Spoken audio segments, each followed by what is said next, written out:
Hola, ¿cómo están?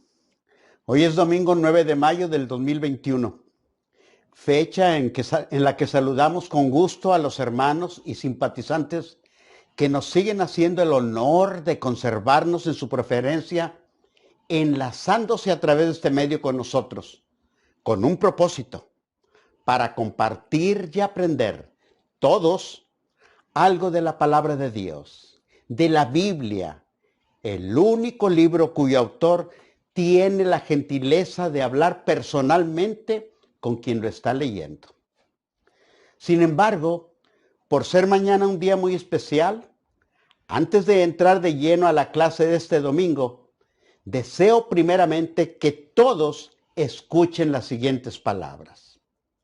¿Que a quién se las vamos a dedicar de manera muy específica y especial?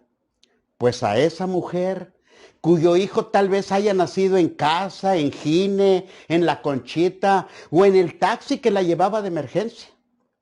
Pero que independientemente de ello, desde ese día, utilizando una aplicación exclusiva, transfirió todo su tiempo a la cuenta de ese nuevo ser, cuyo cuidado Dios se lo agregó a su comprobada responsabilidad para que lo atendiera y lo amara durante toda su vida. Le hemos puesto por título Amor que arregla y concilia. Para empezar, permítanme sacar de este corazón la imagen de Tolita, mi madre, y ponerla ahí entre las de ustedes, porque de esa manera siento que se me concede permiso para hablarles con la misma confianza que lo haría con ella. Gracias. La reflexión comienza así. Cierta noche, una madre le volvió a pedir a su hijo, de muy buena manera, que procurara no llegar tan tarde. La petición molestó mucho al muchacho, que para pronto empezó a gritar y a manotear para luego irse a dormir y dar el clásico portazo al entrar a su cuarto. La señora, conservando la calma, regresó en silencio a la cocina para terminar algo muy especial que momentos antes había empezado. Solo eran ellos dos. Él estudiaba y ella trabajaba para mantener el hogar. Después de ese incidente de la llegada tarde, tuvieron lugar estos acontecimientos. Por la mañana, el hijo ya no encontró su desayuno en el comedor, pero sí un recado que decía: busca dónde dar las 3 comidas, porque aquí ya no va a haber. Tampoco halló las llaves del carro en el lugar de siempre, pero sí otro recado: me las llevé, ve ideando otra manera de irte a la escuela. Luego, cuando quiso pagar allá en la cafetería escolar, resultó que su tarjeta estaba bloqueada. En fin, al terminar sus clases en la facultad y después de haber convivido largo y tendido con sus amigos, regresó a casa siendo ya oscuro y muy tarde. Y encontró otro recado.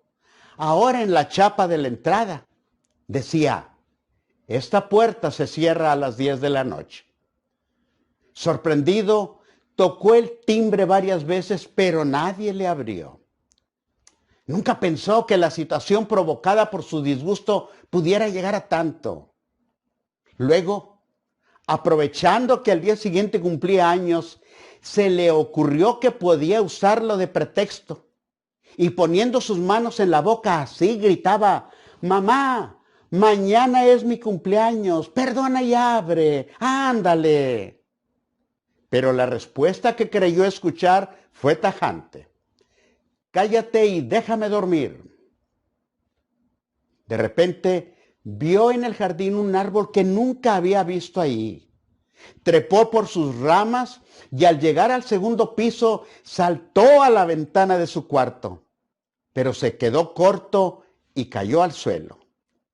Todo adolorido, sentía que su madre lo estaba viendo desde arriba y además que reía, aplaudía y le repetía varias veces estas porras. Así te ves muy bien, síguele llegando tarde. Así te ves muy bien, síguele llegando tarde. El muchacho no daba crédito a lo que estaba sucediendo, no lo podía creer. Y para colmo, el dolor medio le cerraba los ojos y las porras medio se los abrían. Así estuvo buen rato hasta que la algarabía materna se impuso y se los abrió completamente. Fue entonces cuando se dio cuenta que había estado soñando. Pero eso sí, allí, al pie de la cama, estaba su mamá sonriendo, aplaudiéndole y echándole estas porras. ¡Arriba, mijo! ¡Arriba el cumpleañero! ¡Bravo, bravo! ¡Feliz cumpleaños, mijo! Y al son de las mañanitas y con el gozo de una madre, le repetía lo mismo una y otra vez, sin dejar de sonreírle, aplaudirle y demostrarle el pastel que le había horneado la noche anterior. Somnoliento, el muchacho salió de la cama y todavía algo turbado, abrazó largamente a su madre. Mientras lo hacía, miró de reojo por la ventana y lo que vio terminó de tranquilizarlo. El patio no tenía ningún árbol y la casa tampoco tenía un segundo piso. Ahora sí estaba seguro, todo había sido un sueño. Luego desayunaron y él dio gracias a Dios por su cumpleaños. Estaba feliz, pero sobre todo dispuesto a nunca más regresar tarde a su casa. Así arregla situaciones y concilia corazones el amor de una madre, sin necesidad de recados. Y a los hijos que me están escuchando, déjenme les digo algo. Si llegan a tener un incidente similar y llega a haber pastel, disfrútenlo. Es cortesía del corazón que les ama. Apreciables y queridas madrecitas, felicidades en su día de mañana. Mas nuestro deseo y el de sus hijos es que Dios les bendiga hoy y siempre. Amén.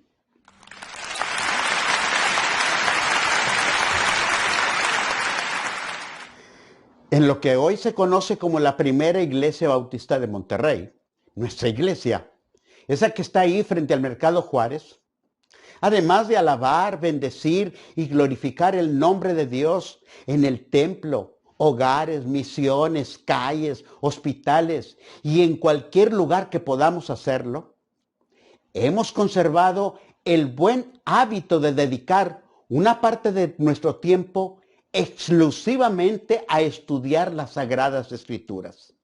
Esta actividad la llevamos a cabo cada domingo de 10 a 11 de la mañana, en lo que nosotros hemos dado en llamar Escuela Bíblica Dominical. Escuela que inició sus actividades aproximadamente hace 158 años. Entonces, de acuerdo con la programación anual de esta escuela, la clase que corresponde a este domingo ha sido identificada con el breve título de Lección de Dios al Profeta. Llamada de esa manera, mis hermanos, porque su contenido es ingrediente suficiente para comprender que las lecciones de Dios son muy diferentes a las que nosotros solemos dar o recibir. En las de nosotros, casi nunca falta al final la clásica y recriminatoria frase de te lo dije, te lo dije. Mientras que en las de Dios nunca falta al final la clásica muestra de su infinita misericordia. Bien, a manera de prólogo, les presento rápidamente un breve resumen de la historia de Jonás. Aquel profeta que un día recibió de Dios la orden clara y precisa de que se levantara y fuera a la ciudad de Nínive a pregonar contra ella.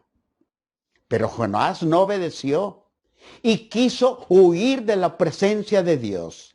lo cual, mis hermanos, tanto en aquel tiempo como en el nuestro, sigue y seguirá siendo misión imposible para cualquiera que lo intente.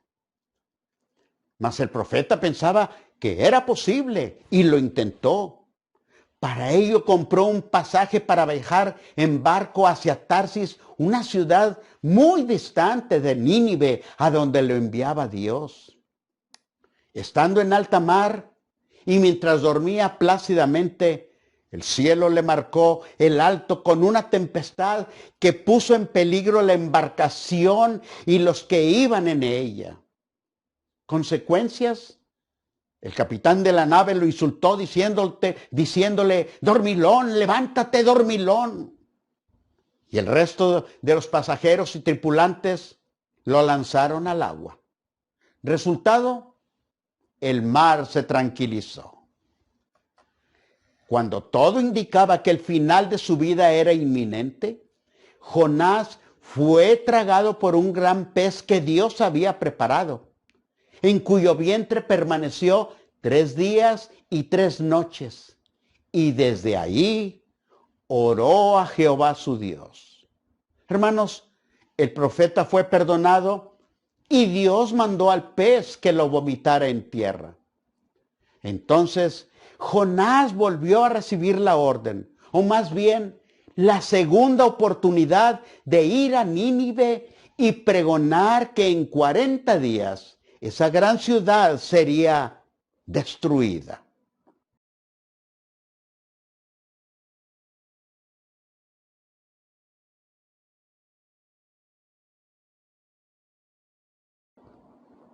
Pero los ninivitas se convirtieron de su mal camino y fueron perdonados por Dios. Esto hizo que Jonás se apesadumbrara en extremo y también que se enojara tanto que le rogó a Dios que le quitara la vida. Molesto como nunca, Jonás salió de la ciudad y acampó tal vez en un monte cercano, haciendo una enramada que le diera sombra.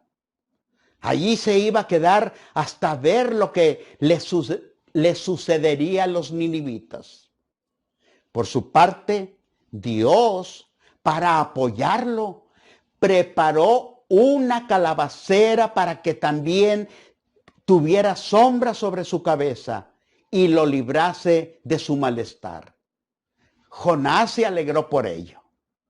Pero luego, al día siguiente, Dios preparó un gusano que atacó y secó la calabacera, lo cual ocasionó que el sol hiriera al profeta en la cabeza y que éste se volviera a molestar sobremanera, tanto que mejor deseaba la muerte que seguir viviendo.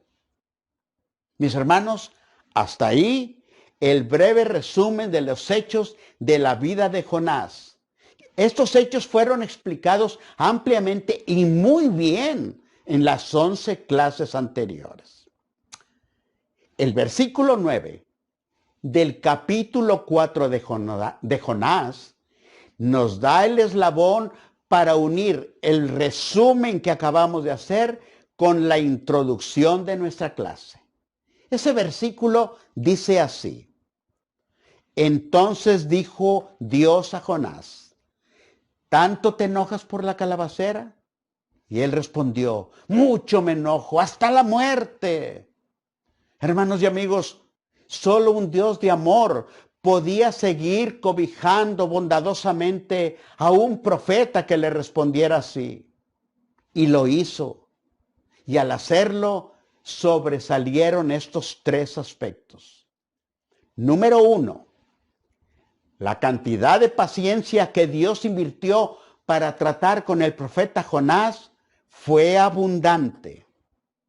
Número 2, el cuidado que Dios le prodigó para conservarlo con vida, tanto en el mar agitado por la tempestad como en el vientre del gran pez, fue extraordinario. Y número 3, la nueva oportunidad que Dios le brindó para que cumpliera con la orden que le había dado fue llena de misericordia. de ese versículo que nos dio pie para la introducción, donde Jonás responde a Dios diciéndole, mucho me enojo hasta la muerte. Nos es fácil deducir ahora a toro pasado, como luego se dice, que Jonás era dueño de un temperamento rebelde, irritable, terco y falto de amor para el prójimo. Pero, ¿qué pasaría si alguien analizara brevemente una pequeña parte de nuestra vida? ¿Cuál sería la opinión que los demás se formarían de nosotros? Por ejemplo, la materia de obediencia a Dios. Sabemos que Jonás la dejó para segundas, pero usted y yo obedecemos en todo al Señor. El don que nos dio, ya sea para hablar en público, cantar, escribir, visitar, hospedar, etcétera, ¿lo estamos usando para pregonar las buenas nuevas de la salvación? Quien trate de justificarse diciendo que sí usa ese don los domingos con los que vienen al templo, está bien, hace bien, pues alabar a Dios y predicar su palabra los domingos es una buena muestra de su comunión y relación con Dios. Pero estaría haciendo falta una parte muy importante, la parte prioritaria en el plan de la salvación. Y esa parte Jesús la hacía y nos la dejó de ejemplo. Mire, escuche lo que dice la palabra de Dios al respecto. Jesús vino a buscar y a salvar lo que se había perdido. Vino a buscar, descendió, dejó su trono, también dejó su hogar allá en Nazaret y salió a buscar por los montes, por los valles, por los caminos y hasta hacía rondines por los sepulcros. Despreció el quedarse encerrado entre cuatro paredes. Y luego el mandamiento que incrustó en la gran comisión, igual, nos dijo, id y haced discípulos a todas las naciones. Id, mis hermanos, que vayamos, no que esperemos a que vengan. E igual la orden que recibió Jonás, también se escuchó más o menos en el mismo tono. Dios le dijo, levántate y ve a Nínive. Ve a Nínive. Se fija. Salir a buscar. Ir y hacer discípulos. Levántate y ve. Hermanos, para hacer esta parte de la tarea, nos es necesario dejar, como decía la hermana Angelina, la zona de confort. Esa zona de confort que ofrece nuestro templo. Dejar esa zona para ir a misiones, hospitales, asilos, cárceles, plazas y lugares debajo de los puentes a publicitar la mejor oferta de todos los tiempos. La oferta del amor de Dios, la que dice, porque de tal manera amó Dios al mundo que ha dado a su Hijo unigénito. Y ahí va la oferta. Ahí va la oferta. Escúchela. Para que todo aquel que en él cree no se pierda, mas tenga vida eterna. Vuelve a escucharla. La oferta sigue en pie. Para que todo aquel que en él cree no se pierda, mas tenga vida eterna. Entonces, asistir cada domingo al templo para aprender Biblia, cantar himnos, ofrendar y predicar es de lo mejor que podemos hacer. Pero todavía mucho mejor es salir a buscar, ir y hacer discípulos, levantarnos e ir a pregonar las buenas nuevas de la salvación y que en caso de no hacerlo, lleguemos a sentir en nuestro corazón lo mismo que sentía Pablo y que le hacía decir con dolor, ay de mí si no anunciar el evangelio. Ay de mí si no anunciar el evangelio. Mis hermanos, lo anterior, todo lo anterior, es solamente un vistazo general para ver más o menos qué calificación nos tocaría en la materia de obediencia a Dios. Pero así como afirmamos que Jonás dio muestras de tener un temperamento rebelde, irritable, terco y falto de amor al prójimo, convendría preguntarnos con toda honestidad, ¿cómo andamos nosotros en esos aspectos?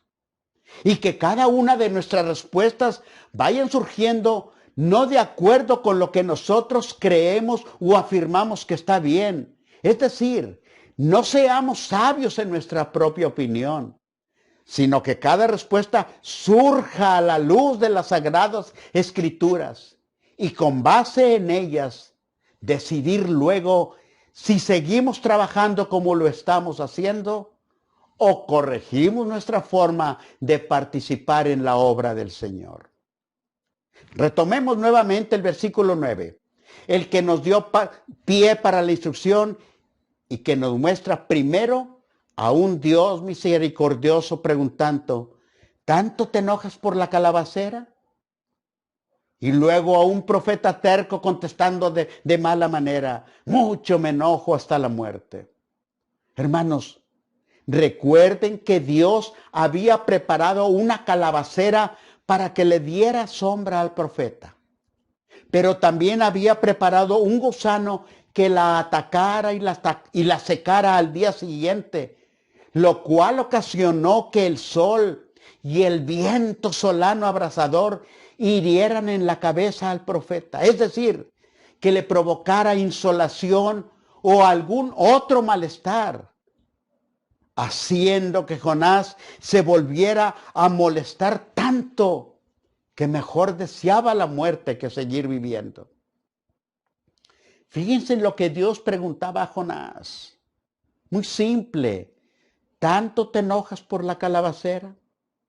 Dios sabía cuál era la causa que había provocado el nuevo enojo del profeta, porque para Dios no hay nada oculto. David conocía muy bien esa parte de la esencia divina y decía, Señor, lo mismo te son las tinieblas que la luz. Entonces, si Dios sabía todo, si Dios conoce todo, ¿qué razones pudo tener para hacerle esa pregunta al profeta? Mire, entre tantas que pudieran haber, citemos estas dos. Razón número 1. Confrontar a Jonás, que no podía controlar su ira. Parece ser que confrontar es una de las técnicas favoritas de Dios para hacer que el hombre se dé cuenta que la situación a donde lo lleva la desobediencia no es buena. Que se dé cuenta por sí mismo que tal situación no le conviene, para que luego arrepentido se vuelva a él. La primera confrontación la hizo Dios en el paraíso.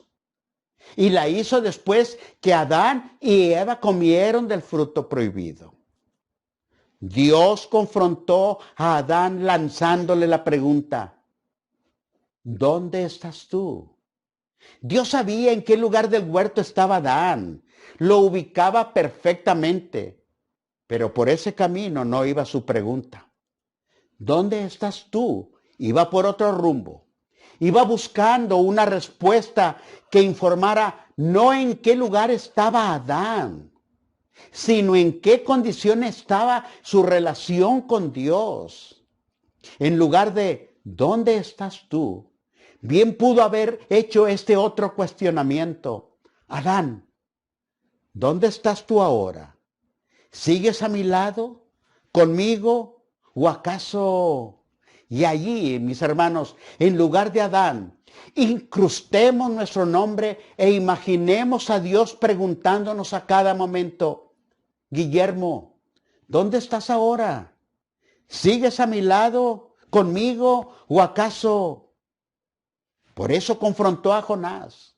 Era necesario hacerlo para que comprendiera por sí mismo que una calabacera seca era solo eso, una calabacera seca y nada más, que allí terminaba todo, que no había necesidad de agregar más comentarios al respecto. Vaya, que no hiciera un problema donde no lo había. Y que se diera cuenta que su equivocada forma de pensar lo había llevado hasta la desierta isla del mucho enojo, donde el deseo de morir lo había recibido con los brazos abiertos. Dicho de otra manera, que no permitiera que el fin de una calabacera marcara también el fin de su relación con Dios. Mas la misericordia divina seguía cobijando a Jonás. Razón número 2. Preparar el camino para darle una lección muy importante. Jonás debería aprender y aceptar que el sufrimiento de uno puede servir para la salvación de otros. Dios estaba colocando las piezas necesarias no para que Jonás recibiera una lección que le hiciera sentirse mal, sino para que comprendiera que a veces Dios vacía la tina de nuestro sufrimiento, la llena de misericordia y la lleva para verterla sobre la necesidad de otros. Miren, en el 2003 iba a haber una cena de evangelismo con vecinos cercanos a nuestro templo. Los jóvenes salieron a dejar invitaciones a casas, negocios y a los locales del Mercado Juárez, excepto a las cantinas.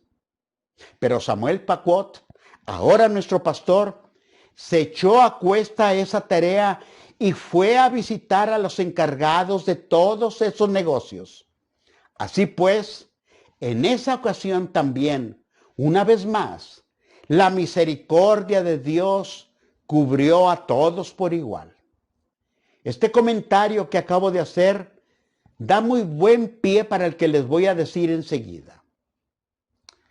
Allá por 1968 tuvimos el privilegio de convivir con el evangelista Alfonso Víctor Muñoz, quien, por cierto, años más atrás todavía, había sido huésped involuntario de la prisión de máxima seguridad en San Quintín, California. En ese lugar había escuchado por primera vez de Cristo al asistir a algunos de los cultos que ahí se hacían. Pero como él mismo llegó a mencionar en su testimonio, iba para burlarme de ellos. Cuando terminó de purgar su condena, dejó pasar cierto tiempo, brincó la frontera y se dirigió a Hermosillo, Sonora. Y fue en la primera iglesia bautista de esa ciudad a donde había entrado por puros puntos, como él decía, donde volvió a escuchar de Cristo, pero ahora con un resultado muy diferente. Lo aceptó como su Salvador personal. Ya como siervo del Señor, en el año antes mencionado de 1968, había venido a Monterrey para predicar en una campaña de evangelismo en nuestra iglesia. Y al llegar, se le puso en contacto con Ramiro Flores, reportero de un periódico de la localidad. A dicho periodista se le proporcionó información de aquel expresidiario, exdrogadicto y en ese tiempo ya hermano en Cristo. Se le dijo de cómo había caído en el vicio de las drogas, de cómo traficaba con ellas y de su estancia en la prisión. Se pretendía que con esos datos pudiera hacer un reportaje con el único propósito de darle un poco más de publicidad a la campaña. Pero se presentó un pequeño detalle. El reportero era muy especial. Le gustaba vivir sus reportajes, no que se los platicaran. Quería sentirlos para luego ponerle su sello personal al escribirlos. Y le pidió al hermano Muñoz que si podía dar su testimonio en algún otro lugar que no fuera un templo. El hermano Muñoz aceptó inmediatamente. Se pusieron de acuerdo. Y el lugar escogido para ello fue una de las tantas cantinas que en ese tiempo había por la calle Zaragoza. A dicho negocio fuimos el hermano Muñoz, el reportero en cuestión, otro periodista de nombre Noé y un servidor. Al llegar, el hermano Muñoz entró, como luego se dice, como Juan por su casa, se movía como pez en el agua y con paso firme se dirigió hacia el encargado, habló con él y luego, con permiso conseguido, subió a una silla y de allí a una mesa. Y sin ningún titubeo y usando el alias de su vida anterior, empezó a dar su testimonio y de cómo Cristo había cambiado su vida. Lo vivimos, fue una experiencia inolvidable. Al día siguiente, el encabezado del reportaje, solamente el encabezado del reportaje tenía 4 palabras. Decía: yo soy el Texas. Y el cuerpo de la nota empezaba así: la noche de ayer, en un bar de la localidad, un exconvicto de la prisión de San Quintín, California, metido hoy a evangelista, y cuyo alias en el bajo mundo de las drogas era el Texas, habló de Cristo no a sus feligreses de siempre, sino a un grupo de personas que se encontraban conviviendo alrededor de varias mesas, etcétera, etcétera, etcétera. ¿Qué había hecho Dios? Dios había preparado las piezas, la visita de su evangelista, la disposición del reportero, el detalle de que él quería ver otro lugar y no el templo. Había preparado todo el Señor para que pudiera alguien llevar la palabra a aquellos que convivían en mesas de algún centro de vicio. Y lo hizo. ¿Qué más había hecho Dios? Había tomado el enorme balde de años de sufrimiento de la vida anterior de su siervo Víctor Muñoz y lo había llenado de misericordia para derramarla sobre aquellas personas que necesitaban palabras de esperanza. Ahora bien, y aunque de otra forma, algo similar había hecho Dios con Moisés en la antigüedad, al dedicarle 4 décadas para curtirlo y prepararlo en los menesteres y las necesidades del desierto madianita. No fueron 40 años de vacaciones con gastos pagados para el noble caudillo, no. Fueron baldes y baldes de trabajo y sufrimiento que luego Dios vació y llenó de su misericordia para liberar a millones de israelitas de la esclavitud egipcia, para luego conducirlos por otro desierto durante otros 40 años. Por otra parte, tenemos también el caso de José. ¿Se acuerdan? Aquel jovencito que fue vendido por sus hermanos y que luego llegó a ser el segundo hombre más poderoso de Egipto. Y que cuando volvió a tener un encuentro con sus hermanos, en lugar de recriminarles lo que le habían hecho, les dijo: vosotros pensasteis mal contra mí, mas Dios lo encaminó a bien. Este pensamiento, mis hermanos, parafraseado con toda reverencia, lo podríamos llevar en nuestro corazón y tenerlo presente así: el mal que alguien nos piense hacer, Dios lo encaminará para bien. Y lo mismo deberíamos hacer con el pensamiento de Pablo, el que dijo a los romanos con estas palabras: a los que aman a Dios, todas las cosas les ayudan a bien. Retomemos una vez más la breve y parca respuesta de Jonás, esa que dijo: mucho me enojo hasta la muerte.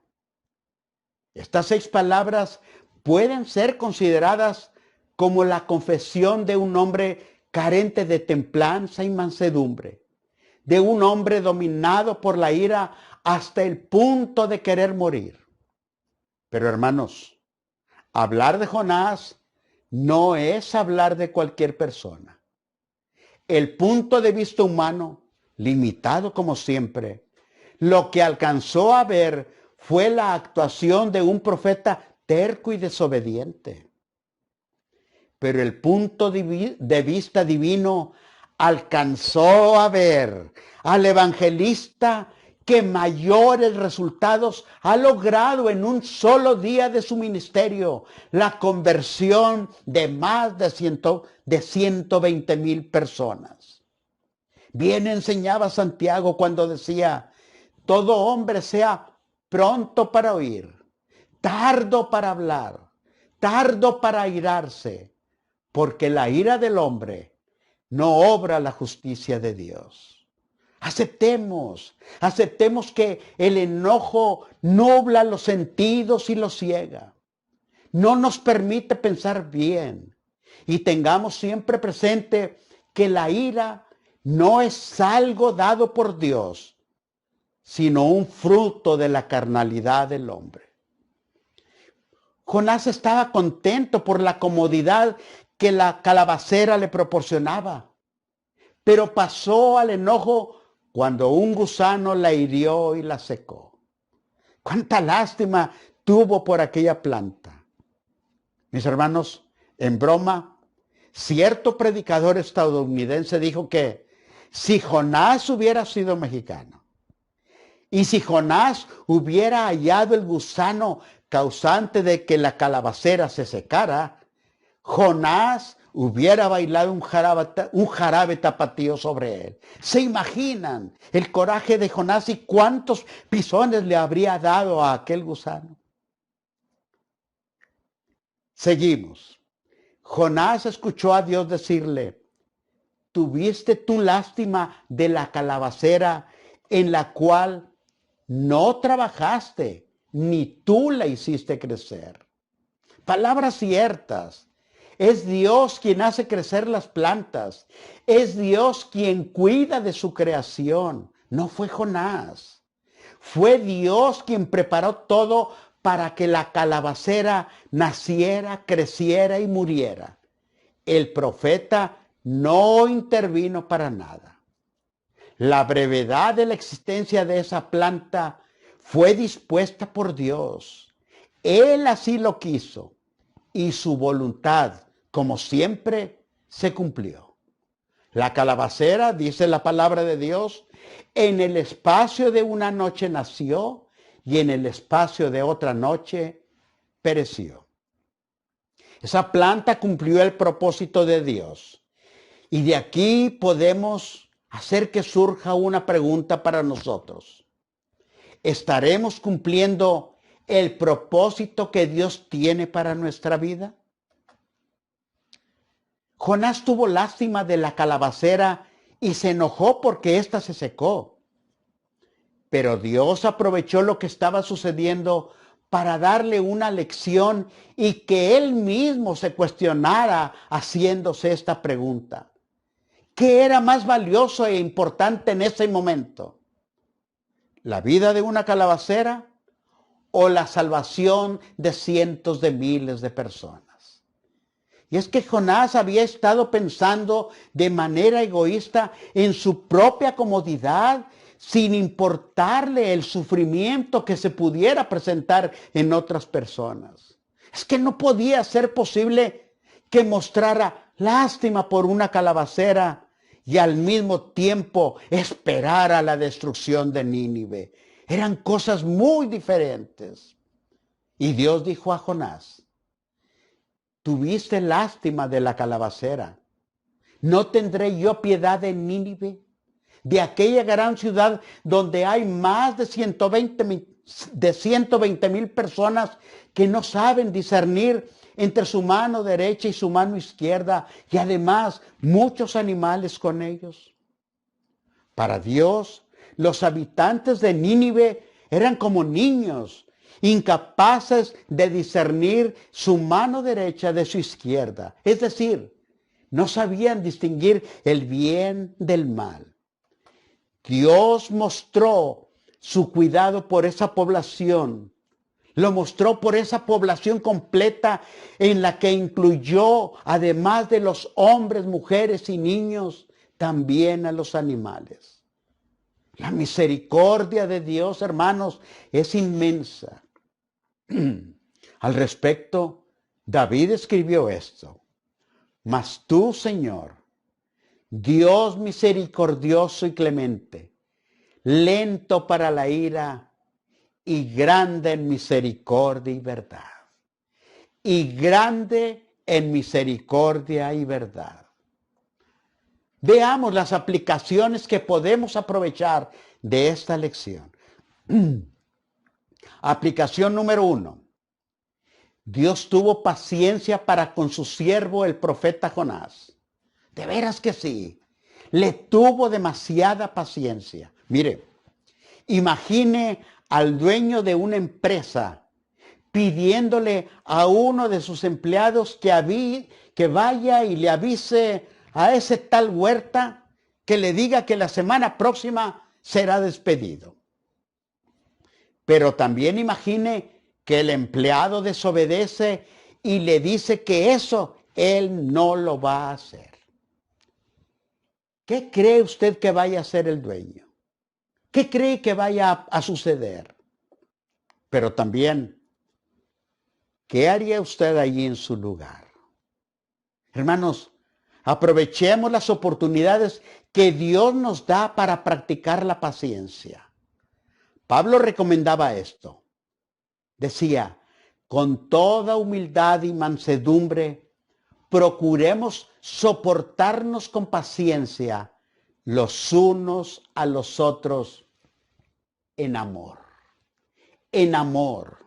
Ustedes saben, hay barrios, hay familias en que los vecinos se soportan a veces con coraje, con envidia, pero ahí viven.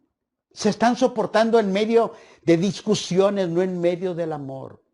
Hay familias igualmente que viven dentro de una sola casa, pero viven con el coraje, la ira, el dolor, todo eso, soportándose en medio de todas esas diferencias. Y Pablo nos recomienda que nos soportemos los unos a los otros en amor, en amor.